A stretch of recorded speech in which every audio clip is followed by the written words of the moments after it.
I thought she got fouled. I think it's pretty egregious what's been happening to us the last few games.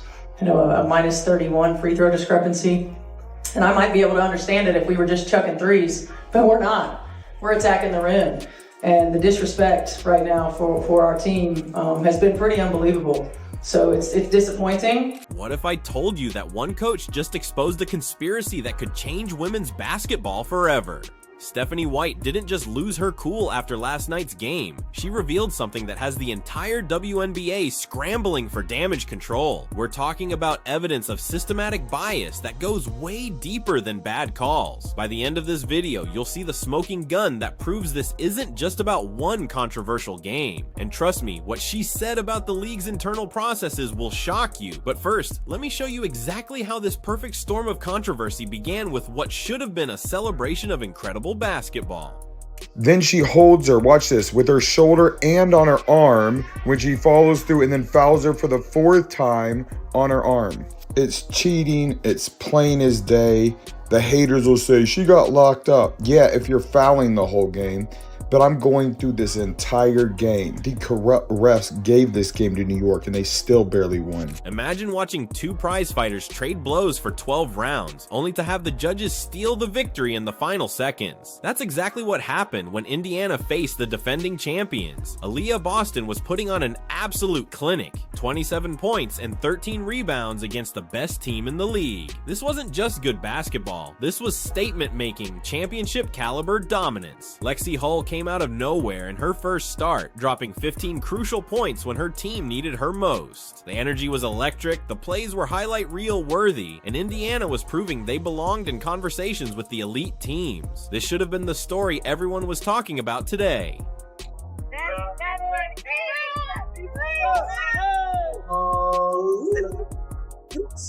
But something sinister was happening in plain sight. Every time Indiana attacked the rim, and I mean every time, they were met with contact that should have sent them to the free throw line. Instead, crickets from the officials. Meanwhile, on the other end, New York was getting calls on plays where you'd need a microscope to find the contact. Here's the number that will make your blood boil. New York shot 32 free throws. Indiana, just 15. In a game decided by 2 points, the defending champions got more than double the free throw attempts. That's not basketball.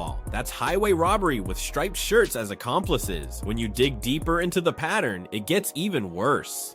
A 3 off target, batted a lot, bodies on the floor. Clark 1-on-3 trying to split the defense, goes into traffic and reverses it off the glass.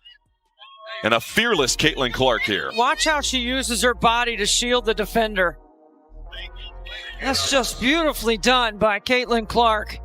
Here's what proves Indiana was the better team that night. They absolutely demolished New York in the third quarter, outscoring them by 17 points. 17 against the defending champions. This wasn't lucky shooting or garbage time stats. This was complete domination when the game was on the line. Caitlin Clark was getting mauled on every drive, double-teamed constantly, yet still managed 18 points and 10 assists. The difference? When Clark got hammered driving to the basket, silence from the refs. When New York players felt a slight breeze, whistle after whistle. The contrast was so obvious that even casual fans were calling it out on social media in real time.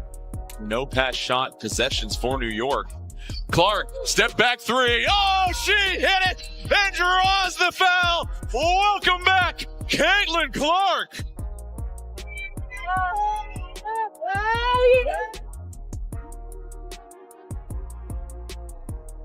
What happened next will go down as one of the most controversial sequences in recent WNBA history. Indiana had built a 12-point lead in the fourth quarter. They had this game won, then the officials took over. New York's comeback wasn't just great basketball, it was fueled by a series of phantom calls that completely shifted the momentum.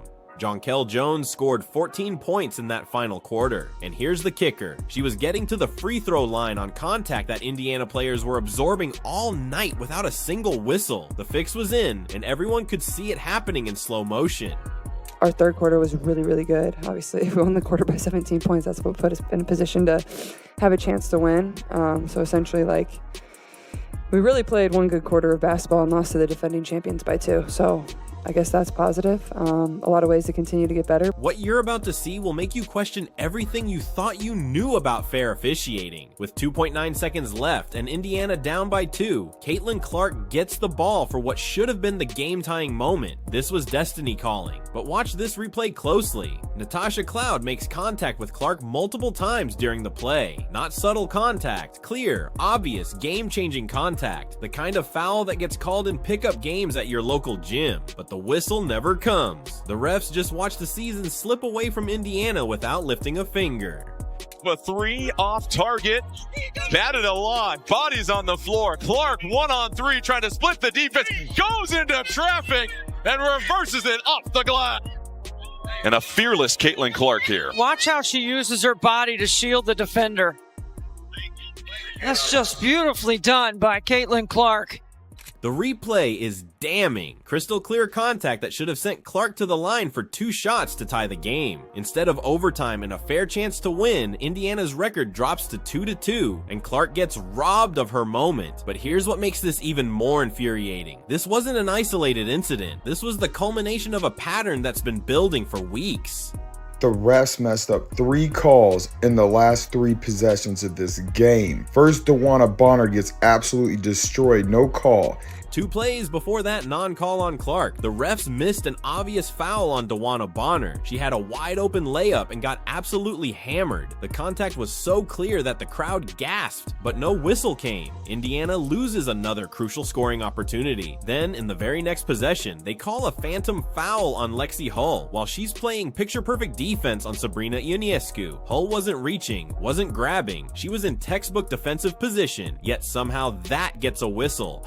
And then Sabrina Ionescu makes the contact. Those free throws from Ionescu became the game-winning points that never should have existed. She drains both shots and puts New York ahead with points that came from a call that was questionable at best. Meanwhile, on the other end, obvious fouls on Indiana players are being ignored. The double standard was so blatant that even neutral fans were calling it out.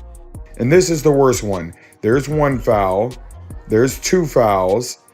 Then she holds her, watch this, with her shoulder and on her arm when she follows through and then fouls her for the 4th time on her arm. It's cheating. It's plain as day. The haters will say she got locked up. Yeah, if you're fouling the whole game.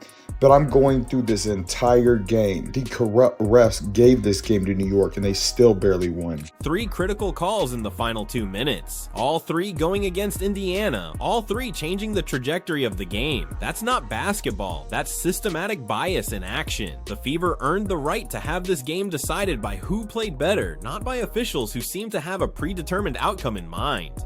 Coach, you talked about the way that the game has been officiated for you guys. How did you see the foul that was not called, or a lack of foul, on the Bonner play, and then follow it up by Lexi Hull getting called for the foul? I thought it was egregious, honestly. I mean, I thought it was obvious. I felt like AB got one, had one going to the rim. They're in rotation. DB's was crazy. And then Lexi's, I felt like equally, we talk about, coming into the path, and it was an offensive player veering into the defensive player's path. It is what it is. We have to be able to play through it. But at the same time, I feel like it's really disrespectful. You're about to witness one of the most powerful press conferences in WNBA history. Stephanie White walks into that room knowing her team got robbed, and she's done staying quiet about it. The raw emotion on her face tells you everything before she even speaks. This isn't just a coach defending a close loss. This is someone who's about to expose a pattern that threatens the integrity of the entire league. Before she even opened her mouth. The disrespect right now for our team has been pretty unbelievable. So it's disappointing, that it doesn't go both ways, or it hasn't gone both ways. But we also can't allow that to consume us, right? Like, we've got to be able to play through that. We've got to be able to control the things that we can control. Then White drops the bombshell that changes everything, a -31 free throw discrepancy over recent games. Let that sink in. Over multiple games, Indiana's opponents have attempted 31 more free throws. That's not bad luck, that's systematic bias. White calls the non-call on Clark pretty egregious. And when a coach uses language like that publicly, you know something is seriously broken. She's basically saying what we're all thinking but afraid to say out loud. I thought she got fouled. I think it's pretty egregious what's been happening to us the last few games. A -31 free throw discrepancy. And I might be able to understand it if we were just chucking threes, but we're not. We're attacking the rim. But here's where White goes nuclear on the WNBA establishment. She directly challenges the league's grievance system, saying, "I don't know that I ever feel like the system works." Translation: the league doesn't care when teams complain about biased officiating. The system is designed to ignore problems, not solve them. This isn't just criticism. This is a coach putting her career on the line to protect her players from systematic unfair treatment. White mentions how her team attacks the rim aggressively, which should result in more free throws, not fewer. Yet somehow they're getting penalized for playing physical, attacking basketball. Steph, given your perspective on the first 4 games, is that something you've already tried to be proactive with the league, or you'll reach out to them and let your feelings known?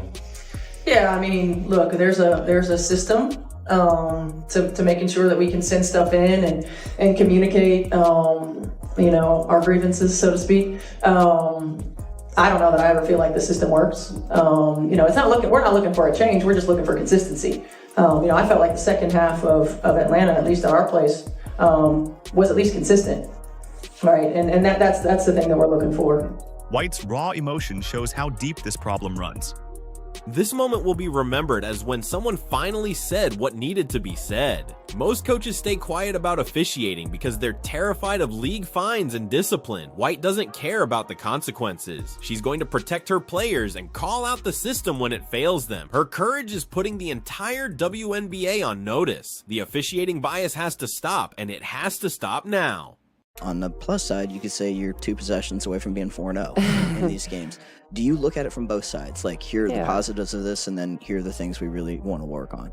Yeah, and that's probably what's frustrating about it, too, is like we are 2 possessions from being 4-0, but there was so many little areas in this game that we could have improved. Like, our defense, again, to start the game was poor, and we got to find a way to come out with more energy, be able to guard, and yes, they present a very tough challenge when all 5 of them can make threes, and they're setting inverted ball screens, things like that. It's a challenge, but you got to find a way to do it. Here's the plot twist that nobody saw coming. This controversy might be exactly what transforms Indiana into a championship team. Clark herself pointed out they're 2 possessions from being 4-0. Think about that. This team is literally 2 plays away from being undefeated right now. The adversity is hitting early in the season when there's time to learn, grow, and get stronger from it. Consistency is definitely where we can be a lot better. It feels like every game we've really only put 2 quarters together. We're kind of waiting for that, 4 quarters of really good basketball, and I think it's going to be a learning curve. This group is new. We haven't played a ton together, so but that's what's going to have to happen if we want to beat the really good teams in this league, is you got to find a way to put together 4 really good quarters. There's going to be runs. That's basketball. They're going to go on their runs. We got to be able to find a way to stop them and then respond. So I think that's an area we can certainly improve in. Aaliyah Boston's dominant performance proves this team has weapons beyond Clark. 27 points and 13 rebounds against the defending champions isn't just good. That's elite level basketball that shows championship potential. When you have multiple players who can take over games, you become dangerous in ways that officials can't control. I think for us, we just have to make sure that we're playing consistent throughout the whole game.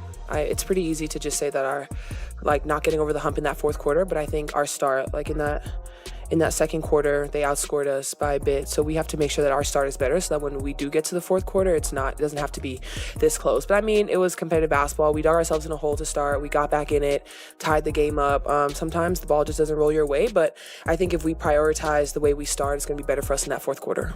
Lexi Hull stepping up in her first start shows the depth that separates good teams from great ones. Getting 15 points from someone making their first start of the season is the kind of depth that championship teams need. Even with everything going against them, this team led by 12 in the fourth quarter and outscored New York by 17 in the third. They can beat anyone when they put it together. How do you accept officiating without letting it, I guess, affect how you go about and execute the rest of the game? Yeah, when it comes to accepting, it's like we don't really have a choice because they're going to call what they want to call. And so for us, I mean, even for me, I miss some of those easy around the rim. I think for me, I have to put them in the rim for just post talk. And we just have to finish through contact. If we don't get it, we don't get it, but we have to give ourselves the best opportunity to get that basket. This controversy is creating something powerful, an us against the world mentality that championship teams thrive on. When everyone feels like the system is rigged against you, it brings teams together in ways that regular success never could. Players fight harder for each other, coaches get more protective, and fans become more passionate. Every championship team faces adversity. Indiana is getting theirs out of the way early and learning how to handle it. We'll have a couple of days to get some work in practice, and we'll use that as an opportunity to look at some of those things. We've got to continue to do what got us here. We got to move the ball. We've got to hit singles, not make home run plays. We have a tendency to try to make the home run play all the time, the dagger or the play that gets the momentum going, or and it doesn't need to be that way. We can make the easy plays. So those were more of the communications, keeping our intensity level on both ends of the floor. You can't relax. I mean, the margin for error when you're talking about playing championship caliber teams is so small. The refs can try to control games, but they can't stop what's building in Indiana. This team is learning that they're good enough to beat the best teams even when everything goes against them. That's championship level mental toughness. The controversy has united players and fans in a way that regular wins never could. Every questionable call makes them stronger. Every missed whistle makes them hungrier. Mark my words, this team is about to show the entire league what happens when you try to hold back greatness. The fire has been lit and it's going to burn through every obstacle in their path. What do you think? Is this systematic bias real, or are we reading too much into a few bad calls? Drop your thoughts in the comments below. And if this opened your eyes to what's really happening in the WNBA, smash that like button and subscribe for more content that exposes the truth behind the games. Click the video on screen for more WNBA controversy that'll blow your mind.